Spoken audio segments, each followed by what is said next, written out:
Jumpa lagi kita di channel Cikgu Nia AC.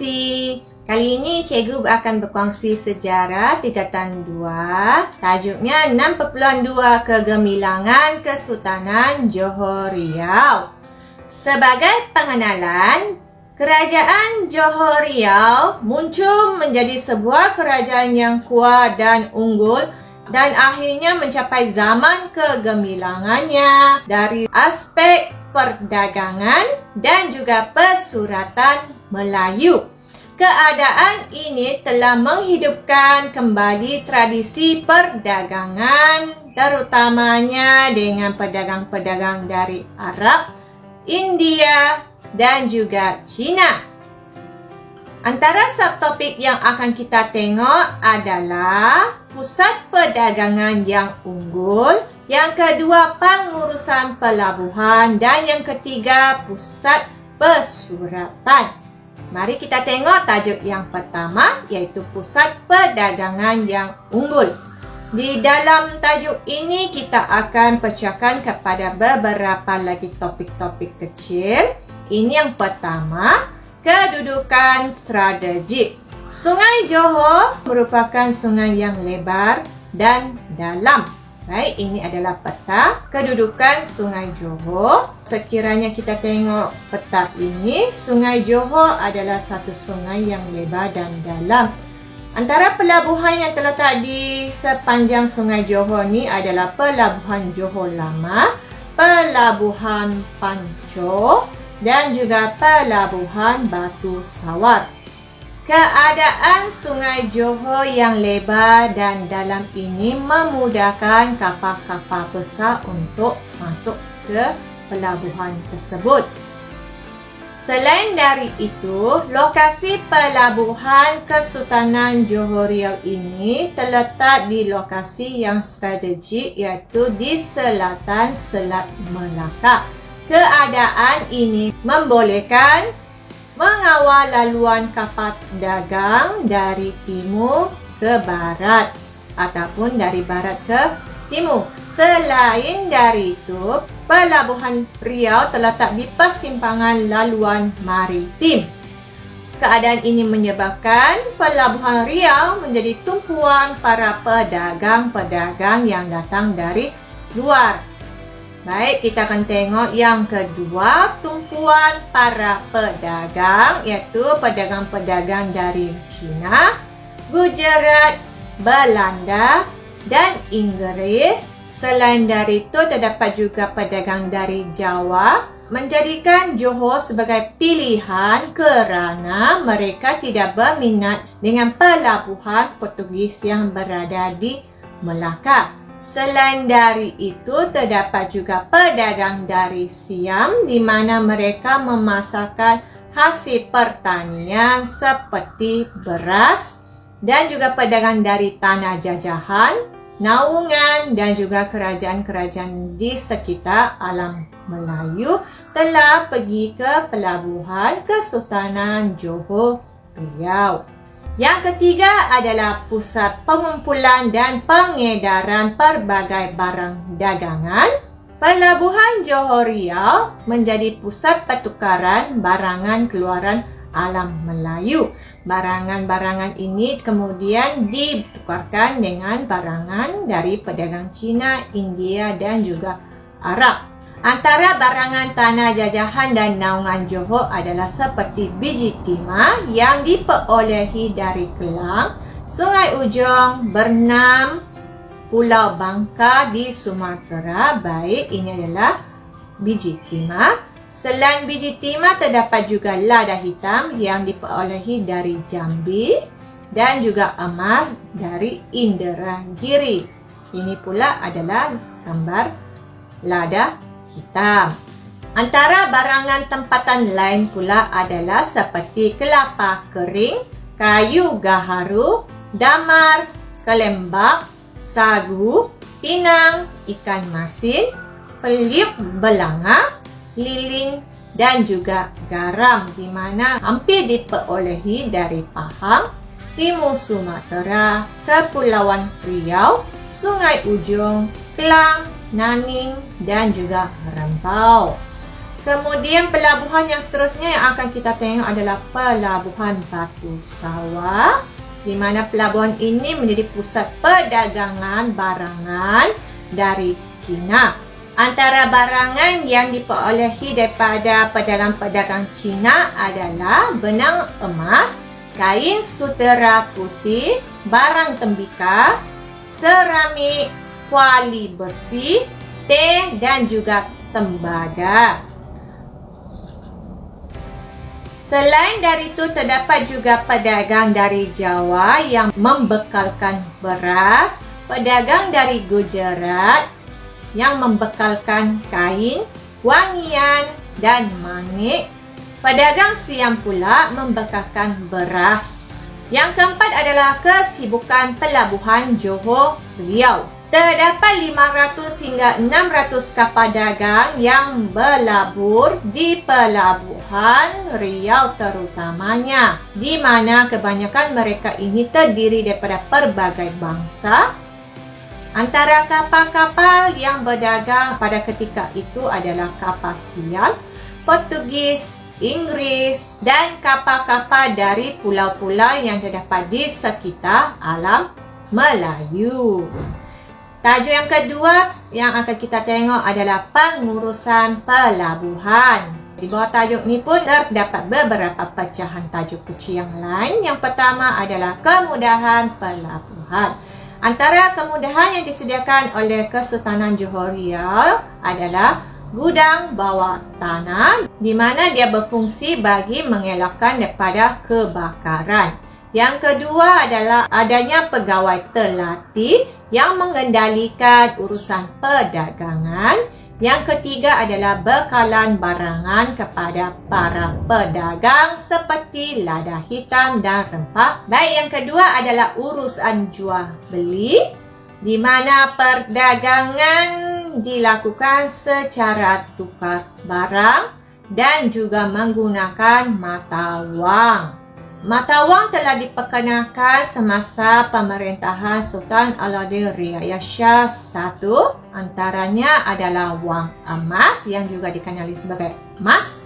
Yang kedua adalah wang perak, dikenali sebagai kupang. Dan yang ketiga adalah wang timah yang juga dikenali sebagai katun. Pada akhir abad ke-18, antara mata wang asing yang digunakan adalah dolar Sepanyol, dolar Meksiko, duit Belanda. Selain dari itu, urusan jual beli menjadi lebih mudah apabila Syah Bandar menguruskan sistem jual beli dan juga mengadakan kutipan cukai pelabuhan serta menetapkan ukuran dan berat timbangan barangan.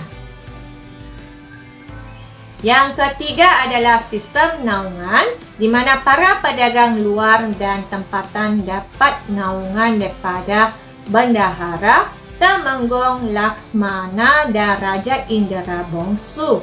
Sebahagian hasil keuntungan akan diberikan kepada pihak yang memberikan naungan dalam bentuk cukai perdagangan. Selain dari itu, para pedagang akan mudah untuk mendapat surat kebenaran daripada pihak Belanda. Pada masa yang sama juga, para pedagang akan dapat berlayar tanpa gangguan di Selat Melaka. Yang keempat adalah peranan orang laut. Orang laut memainkan peranan dari segi mengawal pelabuhan, menjadi penunda kapal dagang, penunjuk arah, pengawal perairan di sekitar Johor dan Selat Melaka. Orang laut juga mengawal keselamatan Kesultanan Johor Riau dengan menjadi tentera angkatan laut. Yang kelima adalah adanya kemudahan membaiki dan membina kapal, iaitu kapal bersaiz kecil, di mana orang laut mahir membina kapal pesisir pantai seperti kolek, banting, penjajak, balok, pencalang. Ini adalah antara contoh kolek dan juga penjajak.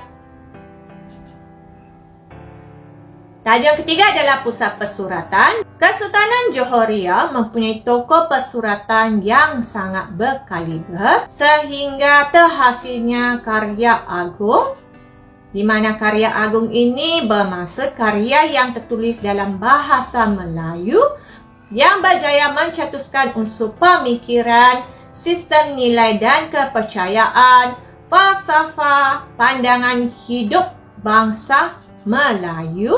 Pada masa yang sama juga karya agung ini melambangkan pencapaian unggul tamadun Melayu. Baik, kita akan tengok yang pertama Sulalatul Salatin yang juga dikenali sebagai Salasila Raja-Raja, Peraturan Segala Raja-Raja, dan naskah asalnya ini bernama Hikayat Melayu. Sulalatul Salatin ini telah disusun dan ditulis semula oleh Tun Sri Lanang pada 1612, di mana di dalamnya menceritakan tentang asal-usul keturunan Raja-Raja Melaka, adat istiadat kerajaan dan sejarah Kesultanan Melayu Melaka. Yang kedua pula Hikayat Hang Tuah, di mana Hikayat Hang Tuah ini dihasilkan oleh pengarang dari Johor selepas kekalahan Portugis pada 1641 kepada Belanda. Hikayat Hang Tuah merupakan epik kepahlawanan yang merentas sepanjang zaman kegemilangan Kesultanan Melayu Melaka. Di dalamnya mengandungi ketaatan dan kesetiaan Hang Tuah kepada Raja dan Kesultanan Melayu Melaka. Tahukah anda bahawa Sulalatul Salatin dan Hikayat Hang Tuah ini telah diiktiraf sebagai kesusasteraan klasik dan epik Melayu tradisional oleh UNESCO dalam Daftar Ingatan Dunia The Memory of World Register. Baik, ini adalah logo UNESCO. Ini pula adalah pengiktirafan yang telah diberikan oleh UNESCO kepada karya sejarah Melayu ataupun Sulalatul Salatin. Yang ini pula adalah untuk Hikayat Hang Tuah. Ini merupakan satu kebanggaan kepada negara kita. Pastikan kita menjaga warisan ini dengan baik. Seterusnya kita akan tengok yang ketiga, iaitu tokoh Tun Sri Lanang. Nama penuh beliau adalah Tun Muhammad bin Tun Ahmad Paduka Raja, di mana dilahirkan di Bukit Seluyut, Kota Tinggi pada 1565. Juga merupakan bendahara Johor semasa pemerintahan Sultan Alauddin Riayah Shah II. Tun Sri Lanang telah menyusun dan menulis semula Sulalatul Salatin atas titah Raja Abdullah, iaitu Adinda Sultan Alauddin Riayah Shah II. Dan kemudian Tun Sri Lanang telah dilantik menjadi penasihat Sultan Iskandar Muda Aceh, menjadi Raja Uli Balang Samalangga. Selain dari itu, terdapat juga karya-karya lain seperti Tajus Salatin ataupun Mahkota Raja-Raja yang ditulis oleh Bukhari Al-Jauhari, Tulfat Al-Nafis, Salasila Melayu dan Bugis, serta Gurindam 12 yang telah dihasilkan oleh Raja Ali Haji. Hikayat Anapana Sedasa dihasilkan oleh Tun Hisap Nisai, dan syair Ungku Puteri yang telah dihasilkan oleh Raja Ahmad. Jadi sebagai rumusannya, kedudukan strategi, kemudahan pelabuhan yang dimiliki oleh Kesultanan Johor Riau berjaya bersaing dan seterusnya mengambil alih peranan Melaka dan juga Aceh. Selain dari itu, kelahiran karya pesuratan yang mendapat pengiktirafan menjadikan Kesultanan Johor Riau menjadi pusat pesuratan alam Melayu. Kita sebagai generasi seterusnya memainkan peranan yang sangat penting bagi memastikan warisan bernilai ini dapat dijaga dan diwariskan kepada generasi seterusnya.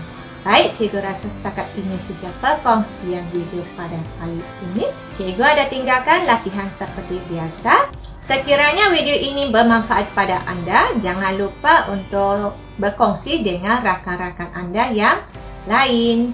Bye!